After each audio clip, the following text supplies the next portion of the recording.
Good morning. How are you today? Are you ready for a cup of joe? I finished mine already. I'm a scatterbrain this morning.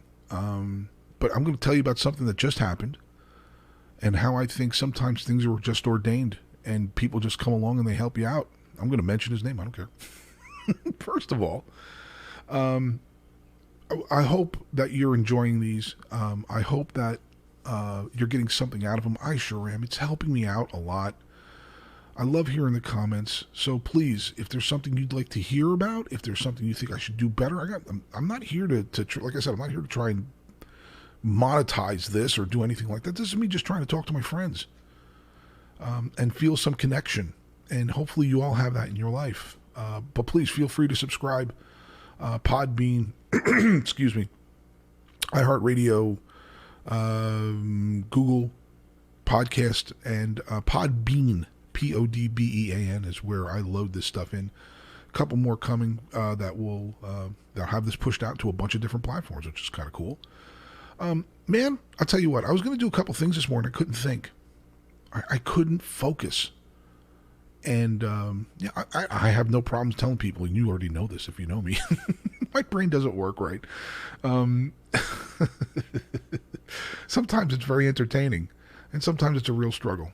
And this morning was a real struggle. But man, I'm telling you, the universe and God came through this morning. My buddy Bill Klopp called me up. I mean, I don't remember the last time we talked at 8 o'clock in the morning. And he's a great friend.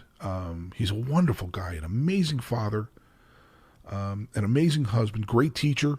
I got to experience that as well. He judged with me when we were doing the tri-state thing. And I'm riffing on Bill and giving him compliments, number one, because I really care about him. He's a great guy. But he called this morning and gave me something to sort of focus on and to talk about. I'm riffing, completely riffing. Like I said, I couldn't even read my notes on the thing I wanted to do this morning. It just, I couldn't even focus on it. Man, some of my favorite memories as a kid with sports was the Olympics. Let me give you an example. Back in, I'm going to say it was 72. Like I said, this is completely off the top of my head. Innsbruck, right? They're showing the Olympic downhill. And if you ever want to watch something that I'm getting chills just thinking about it right now. His name was Franz Klammer. He was a downhill guy from, I believe it was Austria. And, that sport is so huge over there. At least it was back then. And he came through with the most unbelievable downhill run and wins the gold medal for his country and for him. And I was sitting, but the reason I remember that because I was sitting there with my family. A little kid sitting by the TV, and we were all watching it. Like we used to, it was ABC, right? I want to say it was Jim McKay, maybe. He was such a good sportscaster. Man, it was a great memory. It was the Olympics were so cool. The Dream Team, 92, right? Barcelona, how that took over this country's consciousness for a couple of months. Getting up to it, getting ready for it, then the actual event in Barcelona where, it overcame everything. It was like a tidal wave that just covered the entire Olympics. Everything was about the Dream Team, and it ended up opening up basketball to the entire world, to the point now where you have 1/3 of all basketball players are from overseas, and then you have the then the Miracle on Ice, right? That's another amazing memory with when that happened. And the reason it's so amazing, and younger kids just don't get this. The 70s were tough. We went through a lot of hell. Post-Vietnam, the Watergate, Nixon just being Nixon, and then you had a really ineffective president in Carter. Heavy social problems. Sound familiar? Rampant inflation. Does that sound familiar? And a general sense of just sadness. It's hard to explain. Plus, you had the Iran hostage deal. Living through that was strange. Although the parade that we got to march with Kearney High School Marching Band was one of my favorite memories ever of putting a uniform on and marching around. And then the team beats the Soviet Union, because the Soviet Union was kicking our ass in everything. Like like I said, does anybody remember the Cold War and how crazy that was, especially when we were growing up? You know, it was great for music. If you were into music and, the little block that I lived on, it was really cool. But that Dream Team was great. And then you had like I said, I can't focus. I'm sorry, I'm trying. The Miracle on Ice. That's gone, man. Gone. I know there's people that may watch this that are still into the Olympics. Viewership is down 1/3 from the last Olympics. 1/3, 33%. That's a massive drop. And there's no, I can't even tell you how much I don't care about what happens. I talked to another friend, I guess it was yesterday, and she was telling me how it was such a huge part of her deal growing up. I think I don't remember the Mary Lou Retton, I believe it was, who was the gymnast. That might have been the 80, I'm going to say 84 Olympics. I don't remember if it was 80, because we didn't go in 80. With her doing her thing, and the gymnasts, pretty sure that was 84. And all these Carl Lewis, remember Carl Lewis? Man, there was so many great memories. And there have been some iconic memories, things that have changed this world. 68. John Carlos, the guys that held their fist up in the Black Power salute. Tommy Smith. I can't believe I remembered that with my head not working right today.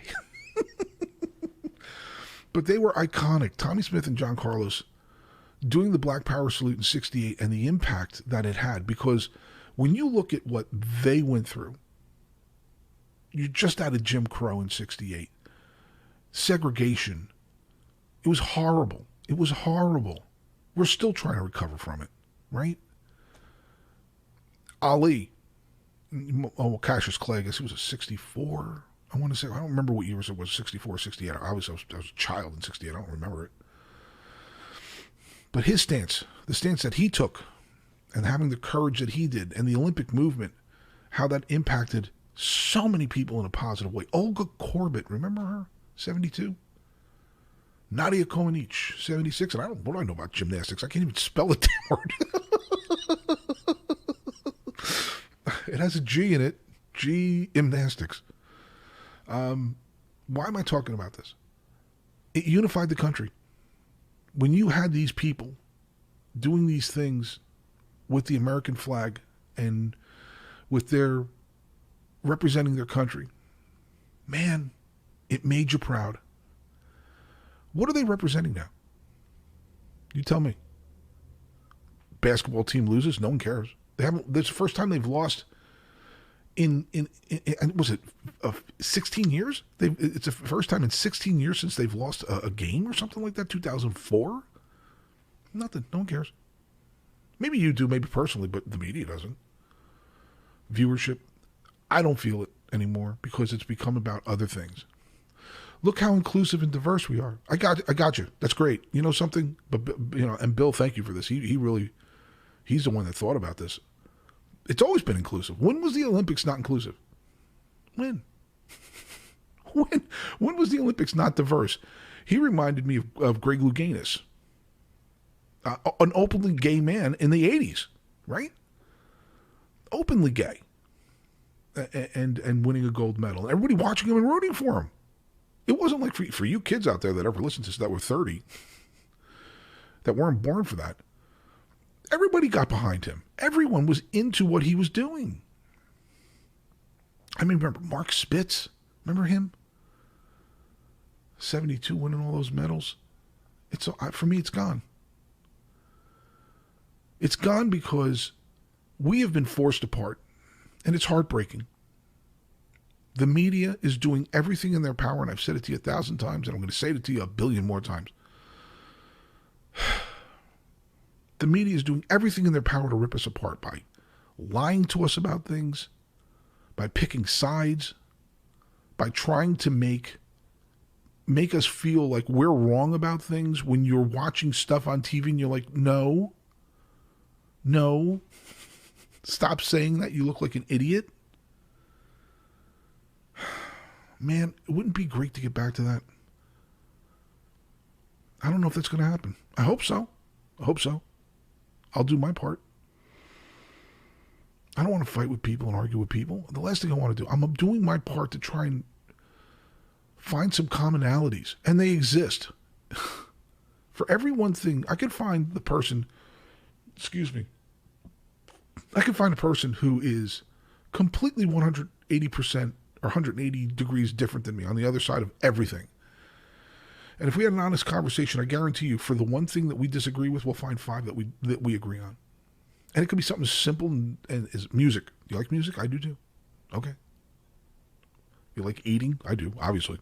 Jeez, I got to do something about this. What happened?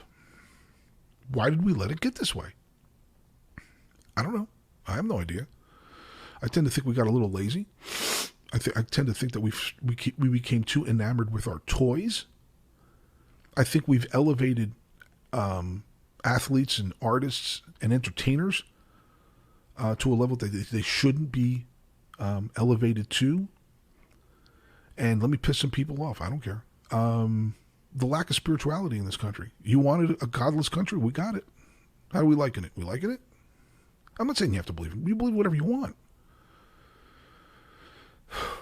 But when you click, people are going to get pissed.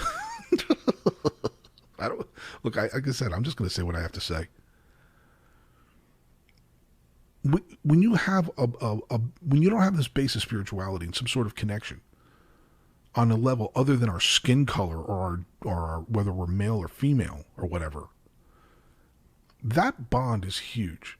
Whether you have it or not, I'm not telling you what to think or believe. That's up to you. But it seems like a lot of us that are in that world find commonalities based on that. And then people say, well, that's not real. What's real to me? So you don't get to dictate what's real to me. Are you nuts?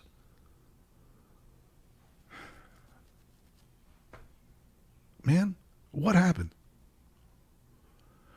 The Olympics used to matter. Now they're telling us, they're just beating us over the head with inclusiveness, diversity, blah, blah, blah. And I'm not saying these are bad things.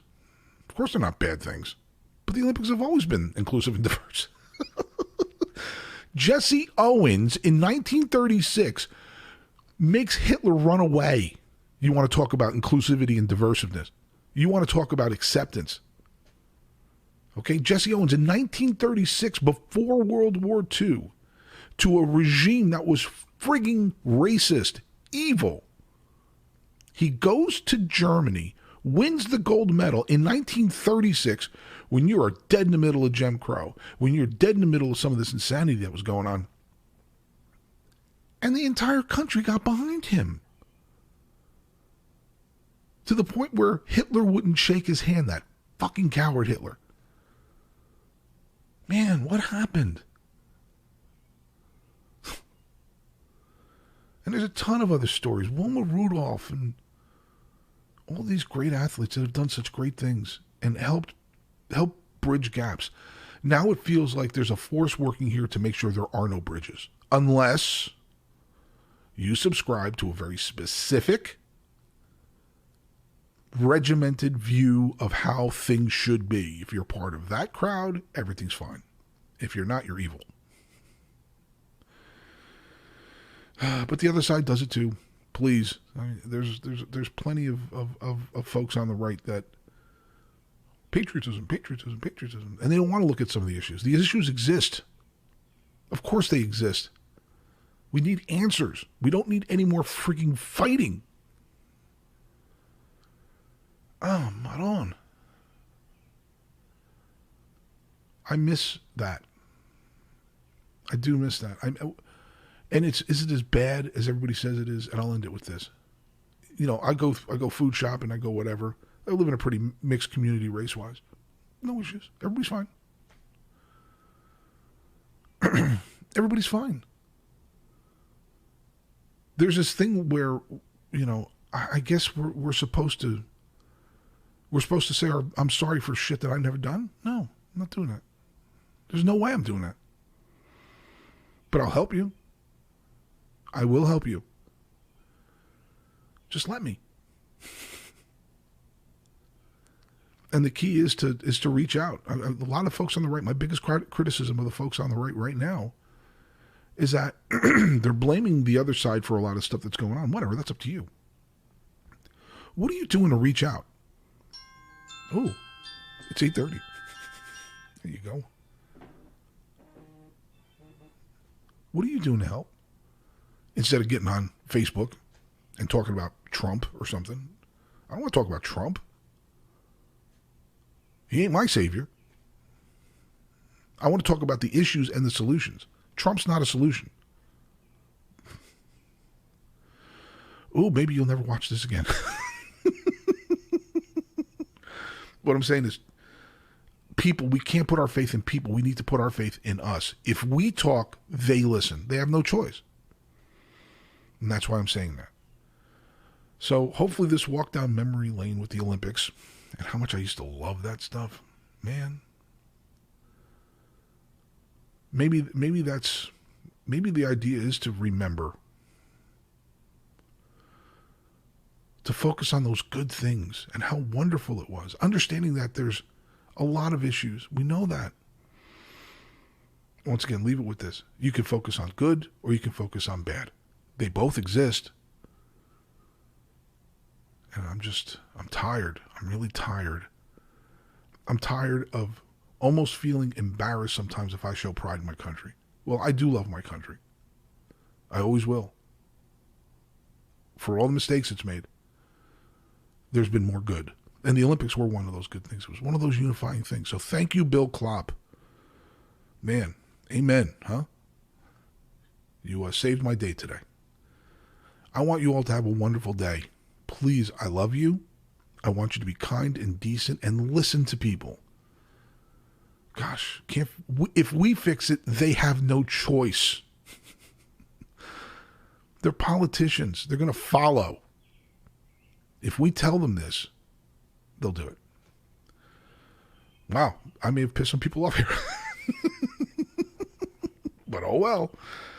That's why I'm not afraid. I love you. You have a wonderful day.